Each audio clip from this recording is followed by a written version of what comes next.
Most people ain't read a book since grade school. If you're not feeding your mind anything of substance, you're forced to live with whatever the world throws at you that day. I'm gonna give you 3 books that left a mark this year. At this point, anything is better than doom scrolling. So if you hate self-help, read fiction and watch what happens to how you think, how you speak, how you move, and how you see opportunity. And final book that shaped my way of thinking in 2025, we got The Subtle Art of Not Giving Up.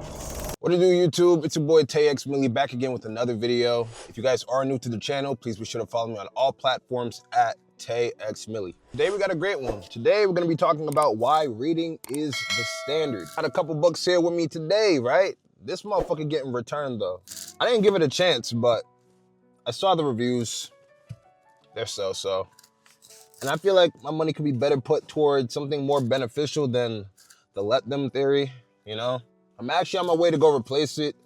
About to pick up a book called Ego is the Enemy, something like that, by, what's his name? Ego is the Enemy by Ryan Holiday. He's actually a big time YouTuber.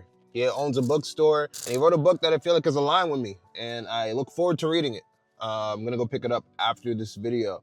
But yeah, today we're talking about why reading is the standard, right? Let me say something that might sound wild at first. Reading isn't just a hobby. It's not some soft intellectual pastime. It's not something you do just to sound smart or to post on Instagram. Although I have done that before. And in a world where people are mentally unarmed, the ones who read are the ones who stand out without saying a word. This video is about that. Not reading to flex, not reading to escape your reality, but reading so that you can sharpen your mind to actually fight for the life that you say you want. So let's talk about it. Why did this even come up? This idea didn't come from a podcast, it didn't come from a stat sheet. It came from me sitting back and observing.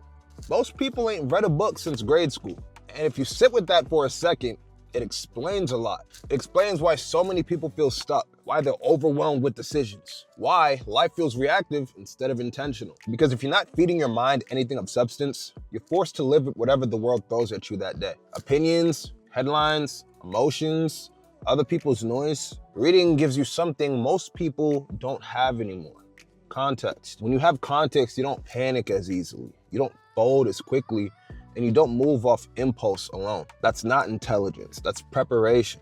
I'm sure you've noticed by now, most people are doing life with a dull mind. Life is pressure.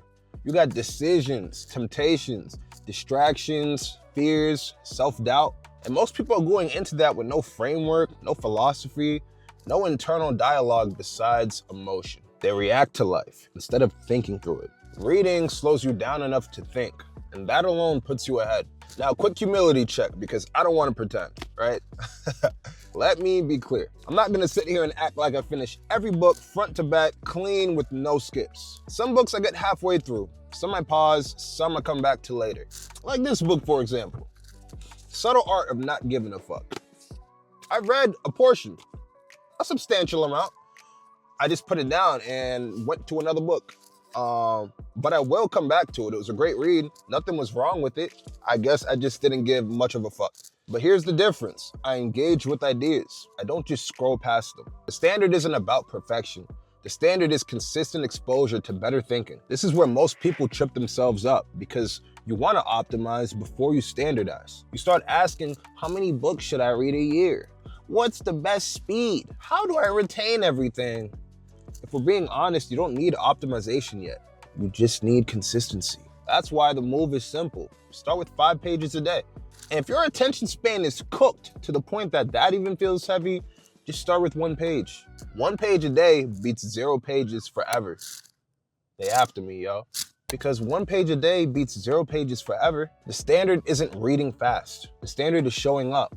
Because once that's locked in, everything else gets easier to build on. Now, I want to talk about why reading actually works. So let's talk facts for a second. Studies consistently show that reading improves focus and attention span. It strengthens memory and cognitive function. It reduces stress more effectively than scrolling or watching TV. It increases empathy and emotional intelligence and slows cognitive decline over time. In an era of brain rot, that sounds like power to me. Now, I'm sure you've seen me waving these books around all video, but I'm gonna introduce you guys to a couple of them, right?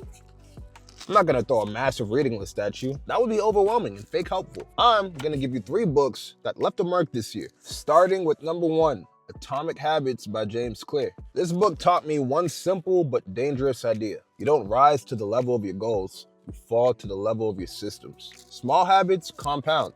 Identity is built through repetition. Discipline isn't about intensity, it's about structure. This book reinforced everything I talk about when it comes to standards. No motivation, no speeches, just systems, right? That's book number 1. Moving on to book number 2, we got Outwitting the Devil by Napoleon Hill. This one messed with my head in a good way. The concept of drifting hit me hard. Most people don't fail because they're dumb. They fail because they drift. No direction, no resistance to comfort, and no conscious thinking. This book sharpened my awareness of how easy it is to give life away unconsciously. Moving on to the 3rd and final book that shaped my way of thinking in 2025, we got The Subtle Art of Not Giving Up by Mark Manson. This book reminded me that you can't care about everything. Energy is finite. Attention is currency. The goal isn't becoming emotionless, it's choosing what's worth actually caring about. This helped me stop wasting mental energy on validation, opinions, and nonsense that doesn't move the needle. That alone created a world of clarity. Now I'm sure you're thinking, oh Tay, those are a lot of self-help books. Where are the dragons and the soldiers and the fantasy? And you got a point. I'm just not hip to fiction as much as I could be, maybe would be or should be. But I've been talking to a girl who loves fiction books, and I'd definitely be doing an injustice if I didn't cover the many benefits of fiction, right? Because here's something you don't hear enough people talk about, is fiction counts. In fact, fiction might hit harder. Self-help books teach lessons directly.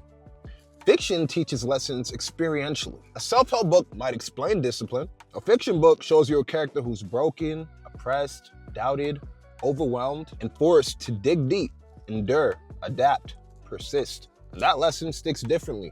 Plot and narrative bypass resistance. They sneak wisdom past your ego. So if you hate self-help, read fiction. Fantasy, sci-fi, historical novels. You're still training your mind. You're still strengthening focus. You're still expanding your imagination and learning human nature. At this point, anything is better than doom scrolling. If you watched my previous video titled Fuck Your Resolutions, you probably know how I feel about standards. Standards aren't what you say, they're what you live by, quietly, consistently, while nobody's watching. When I think about the future version of me, the man I'm trying to be, dialed in, accomplished, grounded, a leader for his family and peers, I don't picture a man who's just physically strong or financially stable. I picture a man with a razor-sharp mind, one that's reinforced with ideas, frameworks, and wisdom that didn't come from scrolling, but from sitting with books, wrestling thoughts, and letting concepts mature. I see someone whose wisdom transcends the present moment because he's gone back and used history as a guide. Someone who knows human nature because he studied it across time, not just through today's noise. That shit right there, that shit hard, bruh. Now, if that picture I painted feels familiar, it's because on some level you're aiming for the same thing. So no, you shouldn't read because it's trendy. You shouldn't read because it sounds deep. You shouldn't read to flex how many books you've touched. You should read because you refuse to go through life mentally unequipped. Because whether you like it or not, life is a war of decisions, a war of pressure, a war of distraction, influence, and temptation. And in a war like that, hope isn't enough. You need weapons. So keep it simple. Don't make reading some sort of flex. Keep it baseline. Pick 5 pages a day, or 1 page if that's all that you can manage. Do it daily. No emotion, no pressure, just consistency. And watch what happens to how you think, how you speak, how you move, and how you see opportunity. Different inputs lead to different outputs. So in closing, if you want a different life, you need a different mind. And different minds aren't built on timelines and algorithms. They're built quietly, patiently, page by page. That's the standard, all right? Later.